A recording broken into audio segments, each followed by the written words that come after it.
السلام علیکم خواتین و حضرات، پروگرام محفل ادب کے ساتھ آپ کا میزبان مظہر جاوید حاضر خدمت ہے۔ ہمارے اس پروگرام کا ہمیشہ سے یہ خاصہ رہا ہے کہ یہ ادب کے میدان میں ان ڈگنیٹیز کا تعارف کرا رہا ہے جن کا جینا اور مرنا خالصتاً زبان و ادب کی بے لوث خدمت کے لیے وقف ہے۔ آج ہم نے جس شخصیت کو اپنے اسٹوڈیو میں انوائٹ کیا ہے، آپ کی تعلیمی، ادبی اور تاریخی خدمات کا دائرہ اس قدر وسیع ہے کہ اس مختصر دورانیے میں ان کا احاطہ کرنا مشکل ہی نہیں، ناممکن ہے۔ آپ عرصہ دراز سے ایک سرکاری تعلیمی ادارے میں بحیثیت ریٹائرڈ پرنسپل اپنی ڈیوٹی انجام دے چکے ہیں۔ آپ ایجوکیشن میں ایم فل بھی کر چکے ہیں۔ اس کے علاوہ لاہور کے ماہنامہ گجر گزٹ کے ایڈیٹوریل بورڈ کے چیئرمین بھی آپ رہے ہیں۔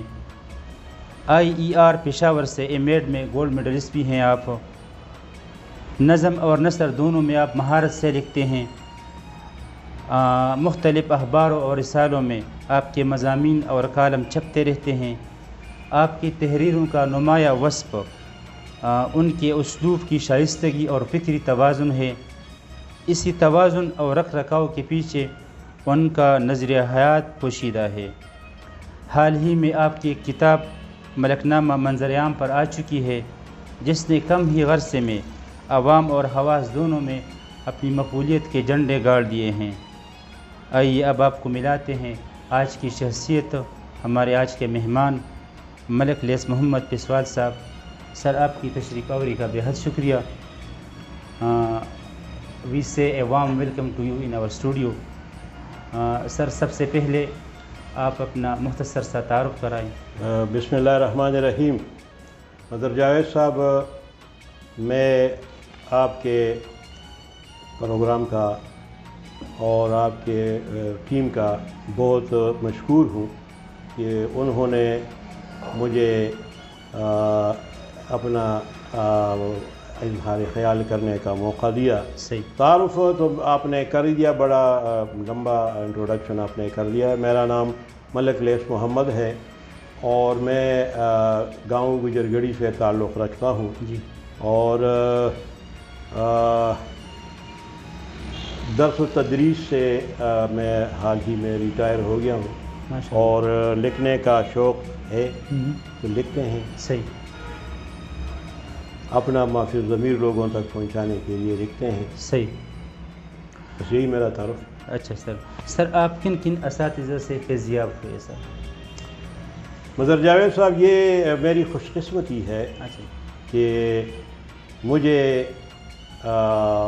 ایک تو تعلیمی اداروں میں میری جو تعلیم ہوئی ہے، صحیح، تو اس میں وہ اچھے تعلیمی ادارے ہیں، اچھا جی، لیکن میں سمجھتا ہوں کہ ہمارے مردان بغدادہ کے ہمارے پرائمری جو ٹیچر تھے، منجور خان صاحب، اللہ ان کی مغفرت کرے، بالکل، اور ان سے میں نے بہت کچھ سیکھا ہے، لکھنا پڑھنا اسی نے سکھایا ہے۔ صحیح۔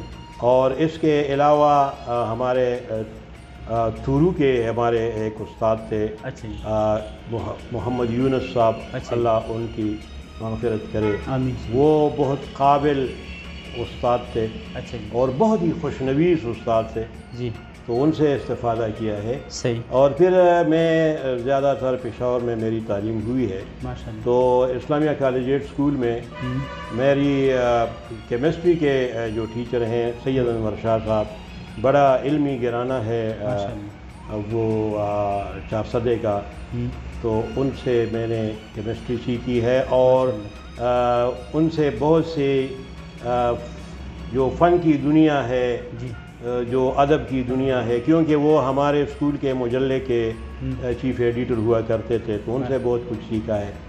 اور پھر جو ہے میں ایڈورڈس کالج میں بھی رہا ہوں اسلامیہ کا، تو وہاں کے تو تمام اساتذہ کرام ایسے ہیں کہ ان کا ایک ایک کا اگر آپ ذکر کریں گے تو طویل فہرست بن جائے گی۔ بہرحال یہ میری خوش قسمتی ہے کہ مجھے اچھے اساتذہ سے فیضیاب ہونے کا موقع ملا ہے۔ سر، اچھا صحیح، یہ بتائیں سنجیدگی سے لکھنا آپ نے کب شروع کیا، نثر میں یا نظم میں؟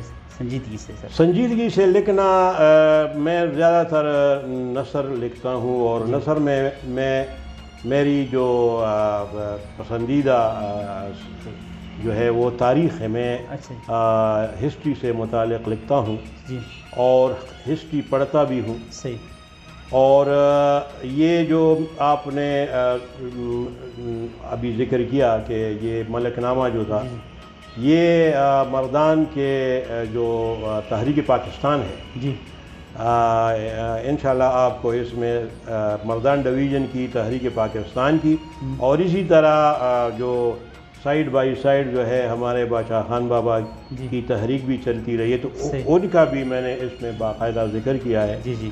تو یہ جو تحریک پاکستان کی جو تاریخ ہے اور یا اس علاقے کی جو تاریخ ہے، تو وہ میں زیادہ تر لکھتا ہوں. اور یہ لکھنا تو بہت عرصے سے میں لکھ رہا ہوں، لیکن یہ ہے کہ چاپ کرنے کا اور پبلش کرنے کا موقع اب ملا ہے. اور اس کی بھی وجوہات ہیں، کیونکہ پبلشنگ کوئی آسان کام نہیں ہے. بالکل. یہ سر یہ بتائیں، ملک نامہ ایک بہت خوبصورت کتاب ہے، اس کتاب کی چھپائی کی طرف آپ کی توجہ کس طرح مبذول ہوئی سر؟ ملک نامہ ایک تو یہ ہے کہ میں نے قدرت اللہ شہاب صاحب کا شہاب نامہ میں نے پڑھا ہے، بہت خوبصورت کتاب ہے، اور پاکستان میں اس کا اپنا ایک نام ہے شہاب نامے کا. تو اس کا جو نام میں نے رکھا ہے یہ اسی کے اقتدا میں نے اس کا رکھا ہے، اور سٹائل بھی میں نے وہی اپنایا ہے. اس میں میں نے بعض واقعات اس میں نے ذکر کیے ہیں، اگرچہ یہ مختصر ہیں لیکن یہ ہے کہ سٹائل وہی ہے. اور اس میں میرا اپنا کوئی وہ نہیں ہے، یہ زیادہ تر میرے والد صاحب کے جو مشاہدات ہیں، جو تجربات ہیں، تو وہ اس میں نے قدم بند کرنے کی کوشش کیا. اور اس پر تقریباً میرا کوئی 18 سال کا عرصہ میرا اس پہ رہا ہے، کیونکہ میں اپنے والد صاحب کو یہ محسوس نہیں کروا رہا تھا کہ میں آپ کے ان باتوں کو نوٹ کر رہا ہوں. لیکن پھر اس نے مجھے منع کیا تھا، اللہ تعالیٰ ان کی مغفرت کرے، وہ وفات پا گئے. انہوں نے مجھے کہا تھا، کیونکہ وہ بڑے محتاط آدمی تھے، انہوں نے کہا کہ اس میں ہو سکتا ہے آپ کسی کا ذکر نہ کریں تو وہ خفا ہو جائیں گے، یا کوئی ایسی بات آپ لکھ دیں. تو اس میں نے بہت کوشش کی ہے کہ کسی کا دل جو ہے وہ دل آزاری نہ ہو. تو اس میں بہت عرصہ لگا ہے، اور یہ جو ہے تقریباً 1 سال پہلے میں نے اس کو پبلش کیا ہے، اور انشاءاللہ تعالیٰ بہت جلد میں اس کی دوسری ایڈیشن کروں گا انشاءاللہ. سر یہ بتائیں، ادبی اجلاسوں اور مشاعروں کا انعقاد، ان کا ادب پر کون کون سے مثبت اثرات جو ہے نا وہ ہیں؟ دیکھیے جی، جب ادب تحریر کیا جاتا ہے تو اس کے لیے ایک سامع کی بھی ضرورت ہوتی ہے، اور اس کو سمجھنے والوں کی بھی ضرورت ہوتی ہے. تو ایک تو جو لکھاری ہوتا ہے اس پر یہ لازم ہے کہ وہ ایسی زبان میں لکھے اور اس انداز میں لکھے کہ وہ جو ہے اپنے قارئین کو متاثر کرے. تو اگر اس نے اپنے قارئین کا خیال رکھا ہے اور معاشرتی ضروریات اور سیاسی ضروریات کو مد نظر اس نے لکھا ہے، اور اس میں اس نے اپنے معاشرے کی عکاسی کی ہو، تو پھر ایسے جو ادب کے جو شاہکارے ہوتے ہیں وہ بڑے پاپولر ہوتے ہیں. اور جو اجلاس آپ نے کہا ہے تو وہ اس لیے ضروری ہے کہ اس لکھاری کو اور مصنفین کو، ادیبوں کو، شاعروں کو بھی تھوڑا سا حوصلہ افزائی کی ان کو ضرورت ہوتی ہے، اور ان کو ایک حوصلہ یعنی ملتا ہے اگر ان کو پتہ چلے کہ میری جو تحریر ہے وہ لوگوں کے دل میں اتر گئی ہے، تو وہ موٹیویٹ ہوتا ہے اور مزید لکھنے کی طرف وہ جو ہے راغب ہوتا ہے. صحیح. سر آپ اب بھی جو ہے نا پڑھا رہے ہیں ایک نجی ادارے میں، ایک تعلیمی ادارے کو ماڈل بنانے کے لیے کیا کیا اقدامات اٹھانے چاہیے سر؟ تعلیمی ادارے میں کوئی ایک چیز تو نہیں ہے. اس پر مدر جاوید صاحب میں آپ کو یہ خوشخبری سنا رہا ہوں، کیونکہ آپ کو پتہ ہے میری ایک کتاب انشاءاللہ تعالی ان قریب آ رہی ہے جی جی اور اس کا نام ہے نور تعلیم ماشاءاللہ بہت اور نور تعلیم جو ہے اس میں نے اپنے جو میرے تجربات ہیں مشاہدات ہیں ان مشاہدات اور تجربات کی روشنی میں جی میں نے کسی بھی تعلیمی ادارے کو بہتر بنانے کے لیے میں نے اس میں صرف عملی تجاویز میں نے لکھے ہیں تو وہ ہزاروں کی تعداد میں وہ تجاویز بن گئے ہیں اور تقریباً جو میرا مسودہ ہے وہ تقریباً 350 صفحات سے تجاوز کر گیا ہے۔ بہرحال دیکھتے ہیں کہ تو اس میں ایک چیز نہیں ہے، ایک تو یہ ہے مختصر طور پر میں آپ کو یہ بتاؤں گا کہ ایک تو یہ ہے کہ اس میں آپ کا بلڈنگ جو ہے آپ کی عمارت جو ہے وہ طلباء کی ضروریات کے مطابق ہو اور جو آپ کے جو اساتذہ کرام ہیں وہ بھی یعنی تعلیمی لحاظ سے اور پیشہ ورانہ لحاظ سے ان کو یعنی مکمل ان کو تعلیم بھی اچھی ہونی چاہیے اور یعنی ان کا جو پیشہ ورانہ صلاحیت ہے وہ بھی تو تب جا کے جو ہے اور پھر آپ کے ادارے میں جو سہولیات ہیں تو وہ آپ کے ادارے کو بہتر بنانا بن سکتا ہے۔ صحیح سر، نفسیات جانے بغیر ایک ٹیچر کو افیکٹو ٹیچنگ کے حصول میں کیا کیا دشواریاں پیش آ سکتی ہیں؟ مدر جاوید صاحب، یہ جو تعلیمی نفسیات ہے یہ کسی بھی استاد کے لیے بہت ضروری ہے۔ صحیح بات یہ ہے کہ آپ کو کیسے پتہ چلے گا کہ ایک بچہ جو ہے یہ لکھ سکتا ہے کہ قلم پکڑ سکتا ہے کہ پکڑ نہیں سکتا؟ صحیح۔ اور یہ جو بچہ ہے اس کی ذہنی حالت اب کس درجے پہ ہے اور آپ اگر ان کو پڑھاتے ہیں تو ان کے لیے آپ کیسا مواد اور کیسے الفاظ آپ استعمال کریں گے؟ تو ایک تو یہ ہے کہ سائیکالوجی آپ کو بتاتی ہے کہ یہ جو بچہ ہے یہ کب لکھنے کے قابل بنے گا، کب جو ہے یہ پڑھانے کے قابل بنے گا، اور اسی طرح یہ آپ کو بتا سکتا ہے کہ کس عمر کے بچے کے لیے آپ کس قسم کا مواد پیش کریں گے۔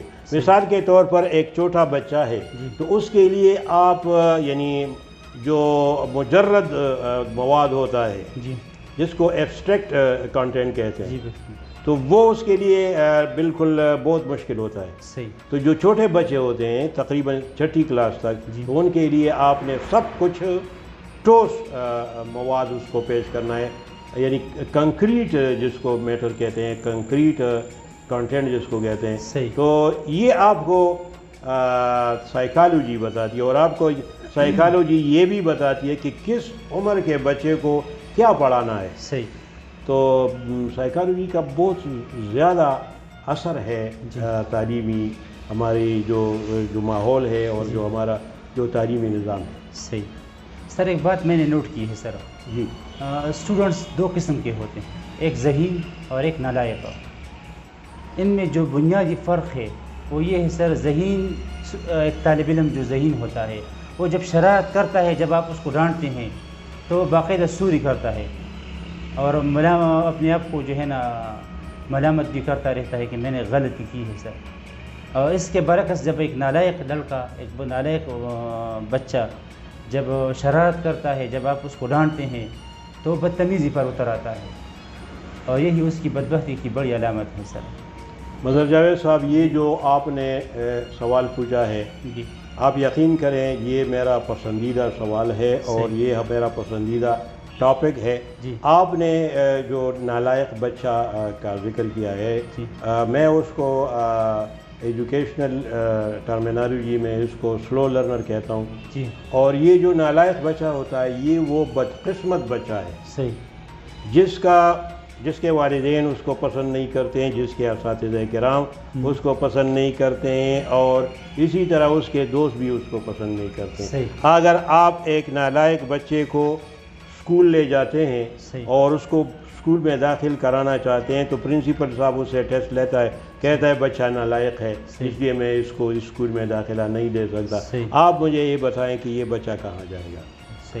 اب یہ جو آپ یقین کریں، آپ نے جو سوال کیا ہے، یہ جو بچے ہوتے ہیں جو کہ جلدی نہیں سیکھ سکتے، آپ میرے ساتھ اس بات پہ اتفاق کریں گے کہ یہ بچے سیکھ سکتے ہیں، لیکن ان کی رفتار جو ہے وہ بہت آہستہ ہوتی ہے۔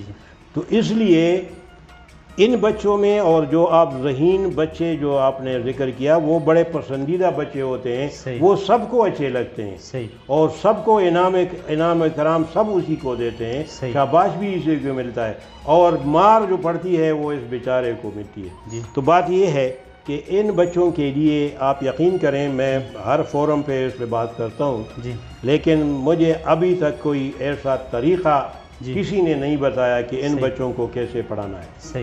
تو ضرورت اس بات کی ہے کہ یہ جو ہمارے سلو لرنرز بچے ہیں، ان کے لیے خصوصی ٹیچرز ٹریننگ کی ضرورت ہوتی ہے، اور ایسے اساتذہ کرام ہمیں بنانے ہیں اور ٹرین کرنے ہیں جو ان بچوں کو خصوصی طور پر پڑھا سکے۔ میں نے یہ سنا ہے، دیکھا بھی ہے کہ انڈیا میں اس قسم کے ادارے ہیں جو کہ اس قسم کے بچوں کو پڑھاتے ہیں، اور پھر وہ بچے جو ہے وہ آگے جا کر وہ معاشرے کا بہترین رکن بن جاتے ہیں۔ انہوں نے تو انڈیا والوں نے اس سلسلے میں فلمیں بھی بنائی ہیں سر۔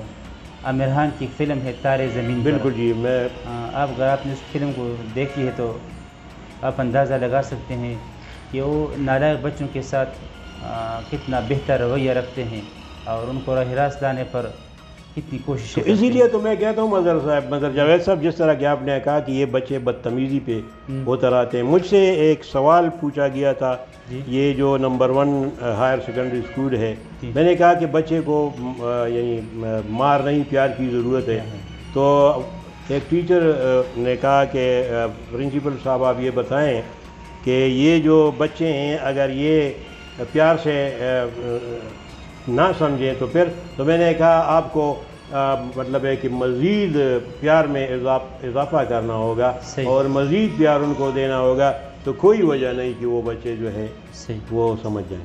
ٹھیک ہے سر، آپ کے آنے والے تصانیف کون کون سے ہیں، اس بارے میں آپ بتا سکتے ہیں؟ بالکل جی، میری عنقریب ابھی میری کتاب جو ہے اس کو نور تعلیم نامی کتاب ہے، اس میں ڈاکٹر میر عالم سید صاحب میرے ساتھ کو آثر ہے، اور اس کی کمپوزنگ انشاءاللہ شروع ہو گئی ہے، اور عنقریب جو ہے اس کی جب کمپوزنگ مکمل ہو جائے گی تو انشاءاللہ بہت جلد یہ کتاب جو ہے آپ کے ہاتھوں میں ہوگی۔ تو ایک یہی ہے، اور اس کے بعد مسودہ میرے پاس تیار ہے، کیونکہ میرا تعلق جو ہے وہ تصوف سے بھی ہے، تو میرے جو استاد ہیں تصوف میں، تو ان کی اقوال، افعال اور اعمال پر میں نے ایک کتاب لکھی ہے، انشاءاللہ تعالی نور تعلیم کے بعد پھر جو ہے، اور اس کا شاہین تصوف اس کا نام ہوگا انشاءاللہ تعالی۔ اور ایک میری پشتو شاعری ہے، اردو شاعری میں بہت کم کرتا ہوں، لیکن پشتو شاعری میں نے کچھ لکھا ہے، تو انشاءاللہ وہ میں سب سے آخر میں اگر اللہ تعالیٰ نے زندگی دی تو انشاءاللہ تعالیٰ، اور اس کتاب کا نام ہوگا دکل پانے پگاڑا۔ صحیح سر، آخر میں آپ کیا میسج دیں گے؟ میں یہ میسج دینا چاہتا ہوں کہ یہ جو، چونکہ یہ بیسیکلی آپ کے اس پروگرام کا جو تھیم ہے وہ ادب سے متعلق ہے اور زبانوں سے متعلق ہے، تو میں سمجھتا ہوں کہ یہ جو ایکٹیویٹیز ہیں جو کہ ادبی ایکٹیویٹیز ہیں، مختلف تنظیمیں ہیں، جس طرح کہ ہماری تنظیم ہے محبان اردو مردان، تو اس قسم کی تنظیموں کو اپنا کام تیز کرنا چاہیے، اور اس سے یہ ہوگا کہ اس میں جو پنپارے پیش ہوتے ہیں جن پر بحث ہوتی ہے، تو وہ ایک تو جو اس وقت یعنی میٹنگ میں یا اس یعنی جو ادیب اور شاعر موجود ہوتے ہیں تو ان کو اس میں خامیوں کا پتہ چل جاتا ہے، خوبیوں کا پتہ چل جاتا ہے، اور جب وہ خود لکھتے ہیں تو وہ ان خوبیوں کو اپناتے ہیں اور خامیوں سے جان چھڑاتے ہیں معیاری ادب تحقیق کریں گے تو اس لیے یہ جو ہے اس قسم کے بلکہ آپ کے اس پروگرام کی بھی جو ہے یہ اسی سلسلے کی ایک کڑی ہے اور یہ جو ہے ہمارے خاص طور پر مردان کے جو لکھاری ہیں جو لکھتے ہیں انشاءاللہ تعالیٰ ان کو ایک حوصلہ ملے گا ان کو ایک تحریک ملے گی ایک موٹیویشن ملے گی اور انشاءاللہ تعالیٰ وہ بھی آگے بڑھیں گے اور آپ کا جو ادارہ ہے انشاءاللہ تعالیٰ وہ بھی آگے جائے. سر آپ کی تشریف آوری کا بہت شکریہ. یہ تھے میرے بہت ہی فیورٹ رائٹر اور شخصیت جناب ملک لیس محمد پسوال صاحب. ان کی گفتگو آپ نے سنی, امید ہے آپ نے ان سے استفادہ کیا ہوگا. اگلے ہفتے انشاءاللہ ایک نئے مہمان کے ساتھ حاضر ہوں گے. اس وقت اپنے میزبان مظہر جاوید کو اجازت دیجیے. والسلام. Thank you very much.